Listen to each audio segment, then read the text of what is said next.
Selamat berjumpa lagi dengan Pak Guru, anak-anak. Pada kesempatan kali ini, Pak Guru akan menjelaskan atau membahas soal-soal yang Pak Guru sudah pernah berikan ke kalian.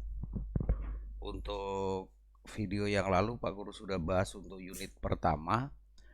Kemudian pada kesempatan kali ini, Pak Guru akan bahas untuk soal-soal yang ada di unit kedua yang berkaitan dengan persamaan kuadrat gitu ya, yang berkaitan dengan persamaan kuadrat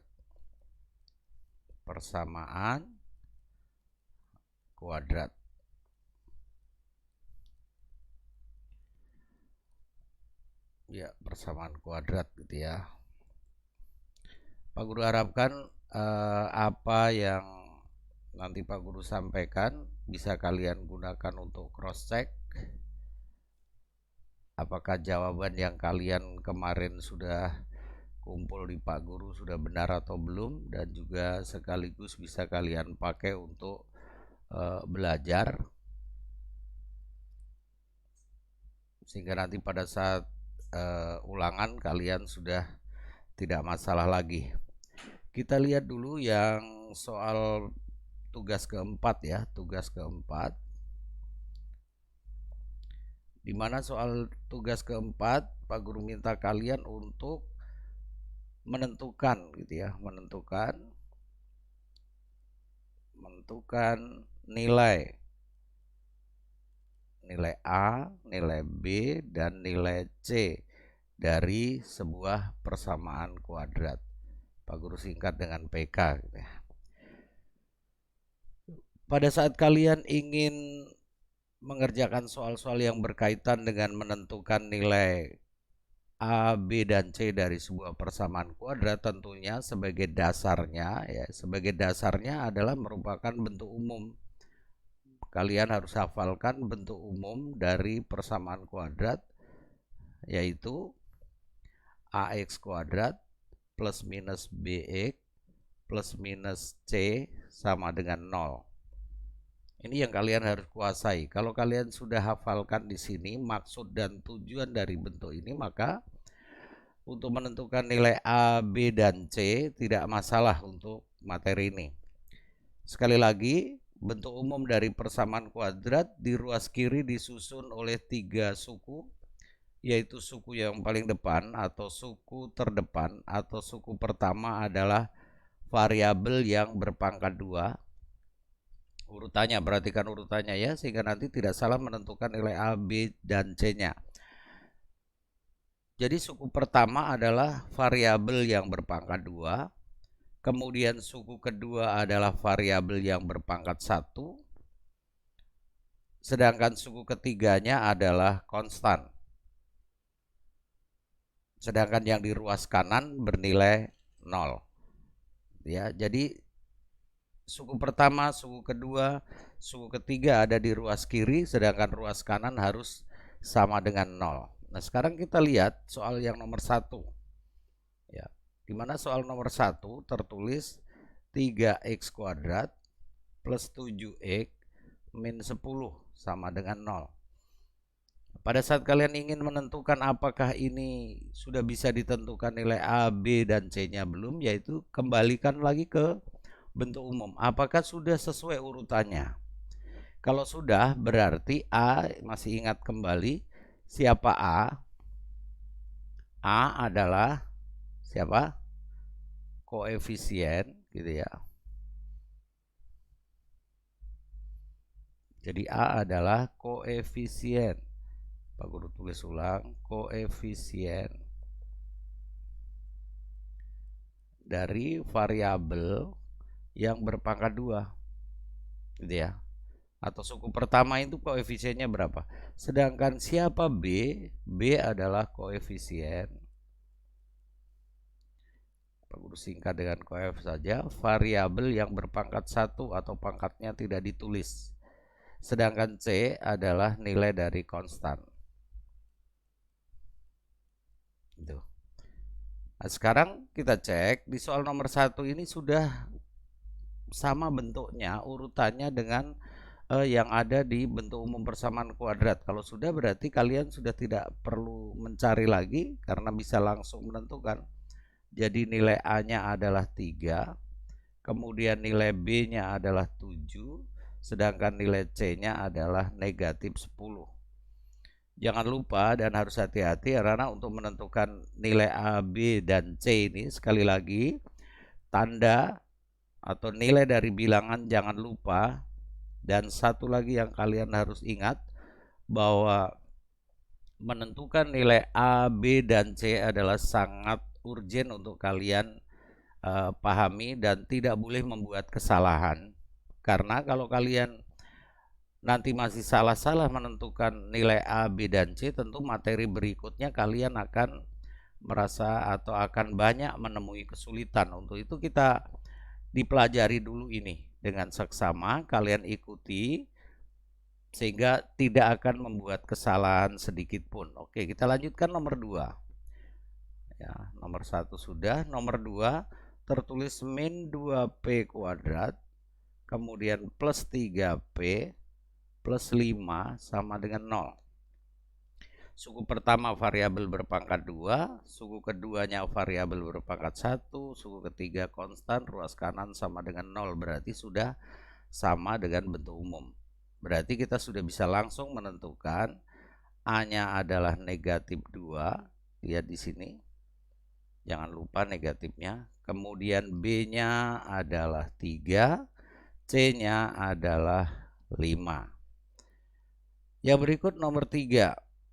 Nomor 3 tertulis Hi kuadrat plus 3Hi min 2 sama dengan 0.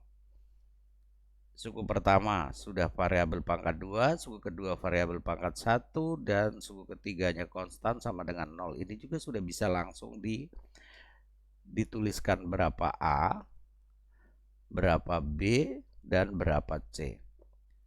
Berapa nilai A? Di depan variabel Hi berpangkat 2 tidak ada bilangan yang tertulis. Berarti kalau tidak tertulis maka nilainya adalah sama dengan 1. Sekali lagi, jika koefisien itu bernilai 1, jika pangkat itu bernilai 1, maka tidak wajib ditulis. Atau dengan kata lain, jika tidak ditulis berarti nilainya 1. Jangan sampai salah dan kalian bingung berapa gitu kan. Jadi kalau tidak ditulis maka silakan dituliskan bahwa nilainya adalah 1 kalau diminta untuk menulis.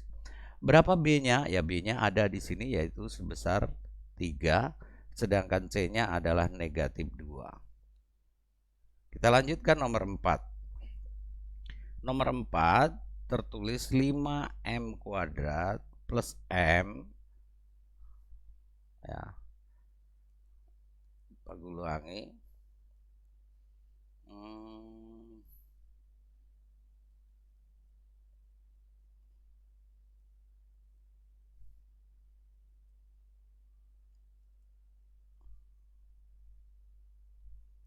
Ya. Oke, di sini 5M kuadrat, kemudian plus M, kemudian suku ketiganya plus 6. Ini tadi Hi ya. Sama dengan 0. Sampai dengan nomor 4, ini pun bentuknya sudah sama dengan bentuk umum, berarti untuk menentukan nilai A, B, dan C-nya sudah tidak masalah. A-nya berapa? A-nya adalah 5. Kemudian B-nya adalah 1 karena tidak ditulis. Sekali lagi ada bilangan di sini tetapi karena nilainya 1 tidak ditulis. Jadi tolong diingat itu. Kemudian C-nya adalah 6. Mudah kan? Lanjutkan nomor 5. Soal nomor 5 tertulis min T kuadrat min T plus 3 sama dengan 0. Ini juga sudah sama bentuknya, urutan dari penyusun persamaan kuadrat ini sudah sama dengan bentuk umumnya, berarti kita sudah bisa menuliskan bahwa A-nya adalah negatif 1, ingat di sini min 1T kuadrat, satunya tidak ditulis, maka hanya tertulis min T pangkat 2 atau kuadrat. kemudian B-nya min T berarti min 1T, berarti min 1, sedangkan C-nya adalah 3. Untuk soal nomor 1 sampai 5 ini sudah bentuknya sama dengan yang ada di bentuk umum. Sekarang bagaimana untuk soal nomor 6 dan seterusnya? Sekarang kita lihat ya. Kita coba hapus dulu biar bisa untuk menulis kelanjutan soal yang ada. Gitu ya. Untuk nomor 6 dan seterusnya adalah bentuk soal di mana bentuknya belum sama dengan yang ada di bentuk umum persamaan kuadrat. Pak Guru hapus dulu biar bisa untuk menulis. Jika ketemu soal yang tidak sama bentuknya, maka kembali lagi tugas kalian adalah disesuaikan, disusun kembali atau diatur ulang bentuk persamaan kuadrat itu sehingga membentuk seperti pada bentuk umum. Gitu ya. Kalau belum, sekali lagi, kalau bentuk umumnya tidak sama dengan bentuk umum, bentuk dari soal, maka tugas kalian adalah untuk menyusun kembali. Pak Guru ganti warna ini biar jelas. Oke, untuk nomor 6.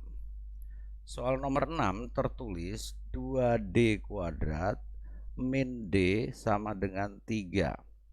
Di sini ruas kiri berisi variabel berpangkat 2, kemudian variabel pangkat 1, kemudian konstannya ada di ruas kanan. Berarti belum sama bentuknya, karena bentuk persamaan kuadrat bentuk umumnya konstan harus di ruas kiri dan ruas kanan harus bernilai 0. Maka tugas kalian menggunakan sifat. Gunakan sifat dari sebuah persamaan.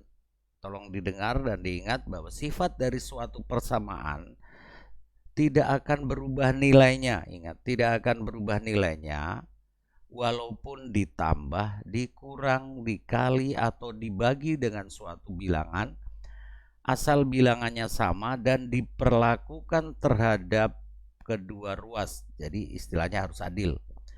Karena di ruas kanan ini ada 3, ya fokus kita di 3, dan 3 ini harus hilang menjadi 0, maka harus diapakan? Ya harus dikurangi dengan 3 biar jadi 0.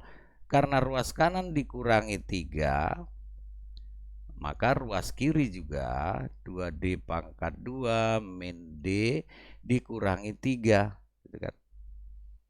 Ini unsur yang sama. Jadi kedua ruas dikurangi dengan negatif 3 sehingga diperoleh hasil bentuk persamaan yang baru, yaitu 2D pangkat 2 min D min 3 sama dengan 0. Mungkin kalian pada saat SD diajarkan oleh Bapak Ibu guru bahwa oh ini perhatikan dari sini ke sini. Tidak melalui tahap yang di sifat persamaan ya. Tadinya perhatikan angka 3. Angka 3 tadinya di sebelah kanan sama dengan bertanda positif. Lalu sekarang ditulis di sebelah kiri sama dengan tandanya bernilai negatif. Lalu kalian diajarkan bahwa oh pindah ruas tandanya berubah. Dari sebelah kanan sama dengan pindah ke kiri atau sebaliknya dari kiri ke kanan, maka namanya pindah ruas. Pindah ruas berarti tandanya berubah. Maksudnya apa? Min jadi plus, plus jadi min, pengali jadi pembagi, pembagi jadi pengali. Gitu kan? Sebenarnya di dalam konsep pembelajaran matematika tidak ada dasar hukumnya pindah ruas tandanya berubah. Hanya saja gitu kan, untuk mempercepat proses kerja kita berasumsi seperti itu. Gitu ya. Jadi pindah ruas tandanya berubah. Kita sepakat ya. Jadi pindah ruas tandanya berubah itu hanya untuk mempercepat proses kerja kita. Kalau sudah demikian, maka ini sudah bisa ditentukan. Maka nilai A-nya adalah 2, kemudian B-nya adalah min 1, dan C-nya adalah negatif 3. Kita lihat yang nomor 7. Ya. Nomor 7, Y kuadrat plus 3Y sama dengan negatif 5. Jadi kasus soal nomor 7 sama dengan kasus 6. Kita pakai cara cepat ya. Jadi ruas kanan harus 0, maka negatif 5 ini pindah menjadi plus 5. Sedangkan yang lain tetap, karena tidak mengalami pindah ruas. Jadi ini ekivalen. Ekivalen itu maksudnya adalah bahwa persamaan ini senilai atau setara. Bentuknya berbeda tetapi nilainya sama. Kalau sudah demikian, maka sudah bisa lanjutkan. Berarti nilai A-nya adalah 1 karena tidak ditulis, B-nya adalah 3, dan C-nya adalah 5. Paham ya anak-anak? Kita lanjut nomor 8. Nomor 8 tertulis min E kuadrat min 3 gitu kan, sama dengan nomor 8 ya, min E kuadrat min 3X sama dengan 0 gitu ya. Ruas kanan sudah sama dengan 0, berarti di mana nilai C-nya? C-nya tidak ada karena hanya terdiri dari 2 suku gitu kan. Kalau kalian masih bingung, berarti dibuat yang tidak mengubah ya, yang tidak mengubah nilai, hanya mengubah bentuk, maka menjadi min E kuadrat min 3X plus 0 sama dengan 0 gitu kan. Karena ruas kanan sudah sama dengan 0, lalu tadinya konstan ini tidak ada di ruas kiri, kalian boleh menambah. Kan kita tambah dengan 0, tidak akan mengubah nilainya. Itu diperbolehkan. Sekali lagi, dalam pembelajaran matematika sering kita dihadapkan pada bentuk yang berbeda namun nilainya sama. Contohnya seperti ini.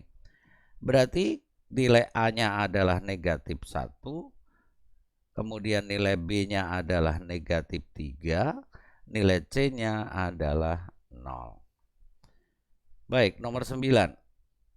Nomor 9 tertulis min E kuadrat, kemudian min 3 sama dengan 4X. Gitu kan?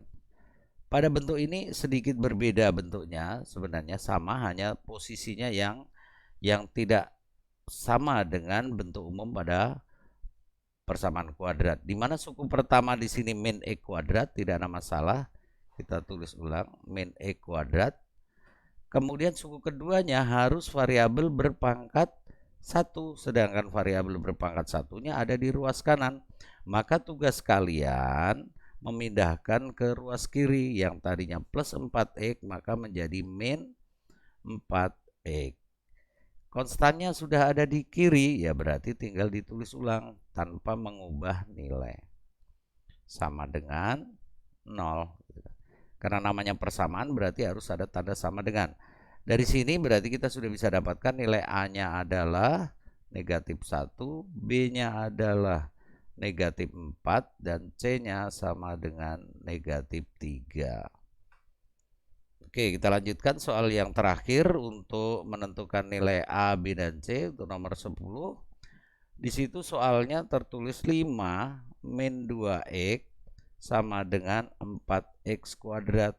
Ini juga hanya posisinya yang tidak ya, sesuai dengan bentuk umum. Kita atur, 4X kuadrat. Variabel berpangkat 2 harus ada di ruas kiri dan pada suku pertama. Maka dari kanan kita pindahkan ke kiri menjadi min 4X kuadrat. Lalu suku keduanya adalah variabel berpangkat 1, padahal ada di terakhir. Berarti kita geser, pindah tempat ini ya. 5 dengan min 2X ini kita tukar tempat. Tapi tidak pindah ruas, maka nilainya tidak akan berubah. Berarti min tetap min 2X, kemudian 5 plus, kita munculkan ini dari sini 5 menjadi plus 5, bukan berarti ada perubahan nilai, tidak. Tetapi karena posisinya, maka nilai plus ini kalau ada di tengah atau di belakang wajib ditulis. Tapi kalau di depan tidak harus ditulis. Oke, sama dengan 0. Berarti di sini A-nya adalah negatif 4, kemudian B-nya adalah negatif 2, dan C-nya adalah 5. Paham ya anak-anak? Baik, Pak Guru harapkan kalian sudah paham untuk menentukan nilai A, B, dan C. Karena dengan kalian paham menentukan nilai A, B, dan C pada sebuah persamaan kuadrat, maka Pak Guru bisa pastikan modal kalian untuk melangkah ke materi yang berikutnya, kalian tidak akan lagi merasa kesulitan. Sekali lagi terima kasih sudah mengikuti video pembelajaran ini, dan pada video-video berikutnya Pak Guru akan lanjutkan untuk membahas soal-soal ataupun tugas yang kalian sudah kerjakan, Pak Guru ajarkan dari rumah. Ya, karena Pak Guru belum bisa tatap muka, maka Pak Guru harapkan tidak mengurangi niat belajar kalian. Ya, dan kalian bisa pelajari. Sekali lagi, dalam belajar matematika tidak bisa kalian hanya mendengarkan satu kali. Ya, maka tugas kalian adalah mendengarkan diulang-ulang. Mana yang belum mengerti, maka video pembelajaran Pak Guru di pause atau dihentikan sementara atau diputar ulang, sehingga mana-mana yang kalian belum paham bisa kalian mengerti. Dan yang kedua, pada saat kalian bekerja soal atau Pak Guru jelaskan contoh soal, kalian sambil menuliskan, mengikuti gitu. Karena kalau kalian hanya mendengarkan saja, tentunya tidak akan berpengaruh banyak untuk tingkat pemahaman kalian. Sekali lagi, terima kasih sudah mengikuti materi ini, dan Pak Guru harapkan kita ketemu lagi di materi yang berikutnya. Selamat ketemu lagi di